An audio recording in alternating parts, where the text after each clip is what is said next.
ठंड में गरीब परिवार का ट्रेन घर।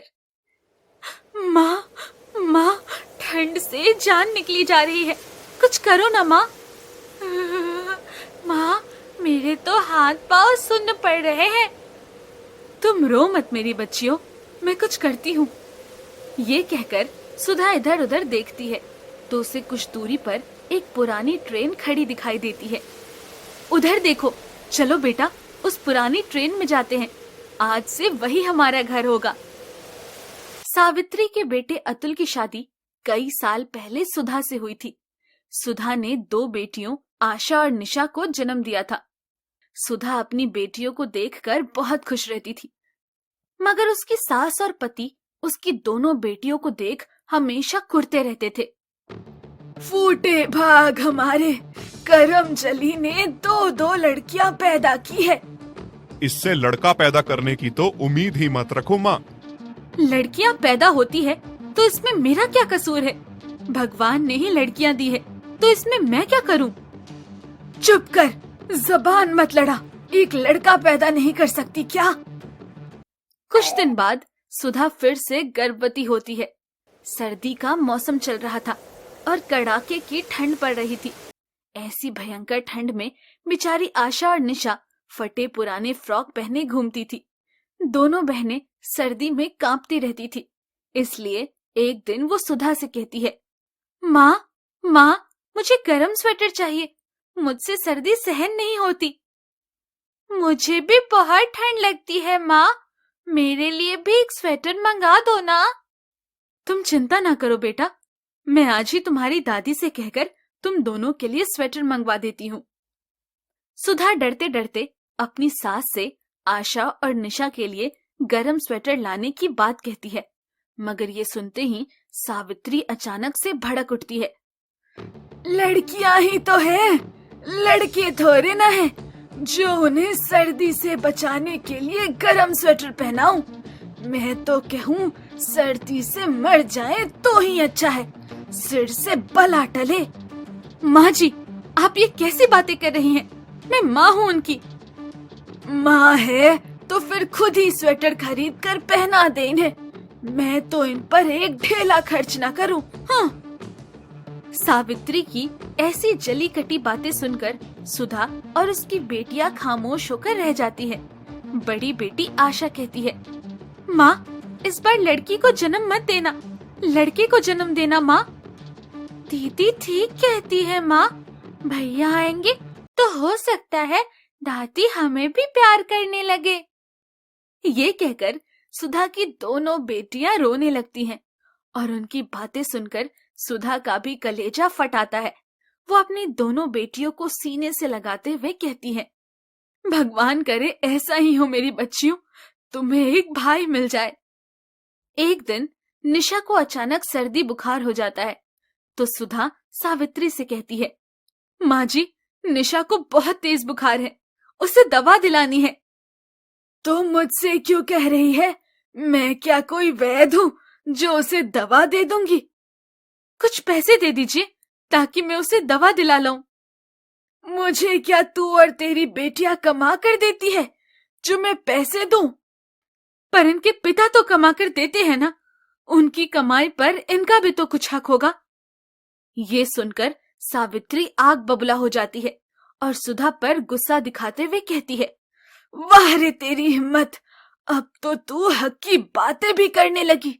आने दे आज मेरे बेटे को, तेरी खैर नहीं। शाम को अतुल आता है तो सावित्री उसके सामने बात को बढ़ा चढ़ाकर कहती है और अतुल को सुधा पर बहुत गुस्सा आता है। वो डंडा उठाकर सुधा को पीटने लगता है। तेरी इतनी हिम्मत कि तू मेरी माँ के सामने हक की बात करेगी? आज तो मैं तेरी हड्डी पसलियां तोड़ दूंगा। मत मारिए, मुझ गर्भवती पर दया कीजिए प्लीज। उस रात अतुल सुधा की बेरहमी से पिटाई करता है तो वो सहन नहीं कर पाती। रात को अतुल और सावित्री के सो जाने पर सुधा अपनी दोनों बेटियों की उंगलियां पकड़कर घर से निकल जाती है। माँ, हम कहाँ जा रहे हैं? जहाँ भगवान ले जाएगा वहीं चले जाएंगे, पर अब यहाँ नहीं रहेंगे। माँ, मुझसे चला नहीं जा रहा। बस थोड़ी हिम्मत रख बेटी, फिर सब ठीक हो जाएगा। सुधा अपनी दोनों बेटियों को लेकर रेलवे स्टेशन पर आ जाती है। उस समय रात थी और कड़ाके की सर्दी पड़ रही थी। आशा और निशा से ठंड बर्दाश्त नहीं हो रही थी। माँ, माँ, ठंड से जान निकली जा रही है।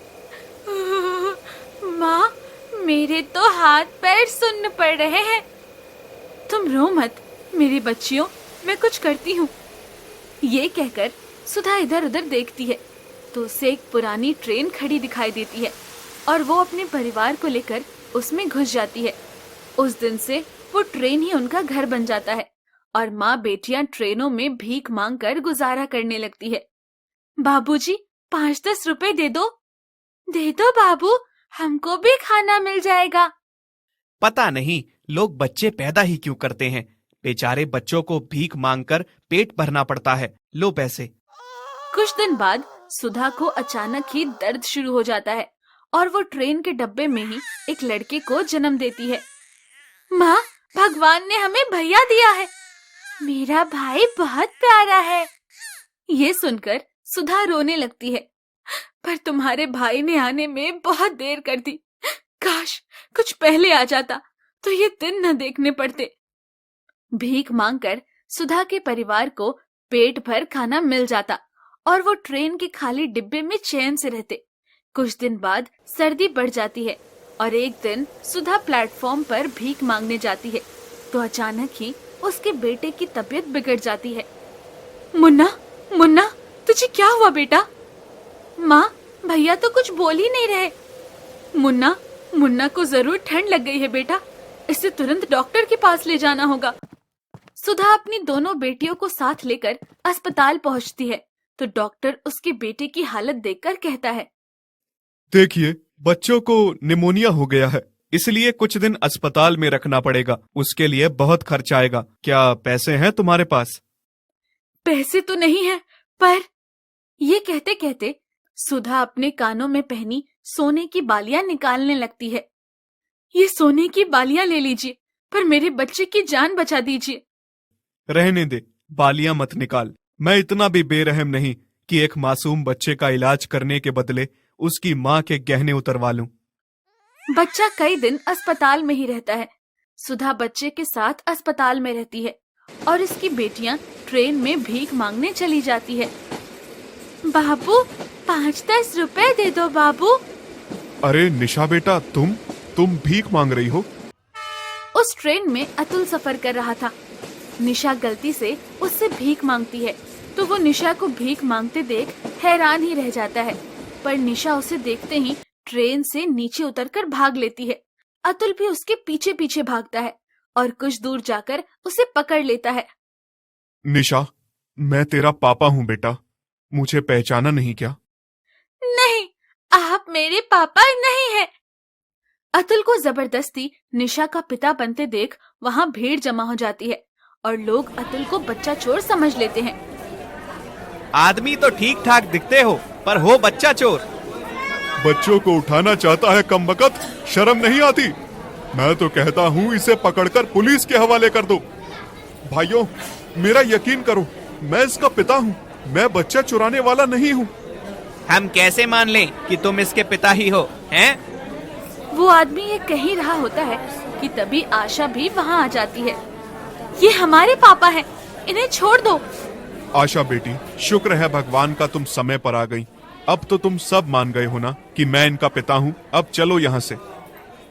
अतुल के ये कहते ही लोग वहाँ से चले जाते हैं और वो आशा और निशा को गले लगाते हुए कहता है, बेटा, मुझे माफ कर दो, मैंने तुम सबका ख्याल नहीं रखा। बताओ, तुम्हारी माँ कहाँ है? अतुल के ये पूछने पर आशा और निशा उसे सारी बात बताती है तो वो उनको लेकर तुरंत अस्पताल पहुंचता है, मगर सुधा उसे देखते ही मुंह फेर लेती है। सुधा, मुझे माफ कर दो, मुझसे बहुत बड़ी भूल हुई, पर आज मैं समझ गया हूँ कि बेटा बेटी में कोई भेदभाव नहीं होता, बेटा बेटी समान होते हैं। अतुल में सच्चा बदलाव देखकर सुधा उसे माफ कर देती है और अपने परिवार के साथ अपने घर लौट आती है। उस दिन के बाद सावित्री और अतुल दोनों उनका पूरा ख्याल रखने लगते हैं। दोस्तों आ ही गए हो तो चैनल को सब्सक्राइब कर देना और वीडियो अच्छी लगे तो लाइक और शेयर भी कर देना और बेल आइकन जरूर दबा देना ताकि आपको नए वीडियोस की नोटिफिकेशंस मिलती रहे।